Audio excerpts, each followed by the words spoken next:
போக்குவரத்து தொழிலாளர்களின் கோரிக்கைகளை வலியுறுத்தி தமிழகம் மாநிலம் முழுவதும் பணிமனைகள் மற்றும் பேருந்து நிலையங்களில் இன்று மறியல் போராட்டம் நடைபெறும் என தெரிவித்துள்ள CITU மாநில தலைவர் சவுந்தரராஜன், எந்த கோரிக்கையையும் நிறைவேற்றாமல் அமைச்சர் சிவசங்கர் உண்மைக்கு புறம்பாக தகவல்களை பேசி வருவதாக குற்றம் சாட்டியுள்ளார்.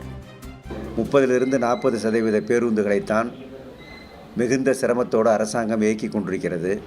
எவ்வளவு வண்டி ஓடுகிறது, எவ்வளவு பேர் வேலைக்கு வராமல் இருக்கிறார்கள் என்கிற தகவல் முழுவதும் உண்மைக்கு மாறாக அமைச்சர் அவர்கள் சொல்லிக்கொண்டே இருக்கிறார். மக்களை திசை திருப்பவும், பணிக்கு வராமல் இருக்கிற ஊழியர்களை பயமுறுத்தவும் பல அறிக்கைகளை அவர் வெளியிட்டுக் கொண்டிருக்கிறார்.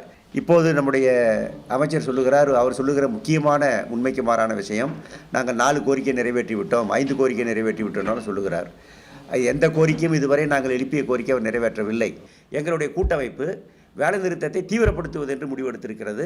மாநிலம் முழுவதும் அனைத்து பெரிய பஸ் நிலையங்களிலும் மறியல் போராட்டம் நடைபெறும். சென்னையில் மாநகர தலைமையகத்திற்கு முன்னால் முற்றுகை போராட்டம் நடைபெறும்.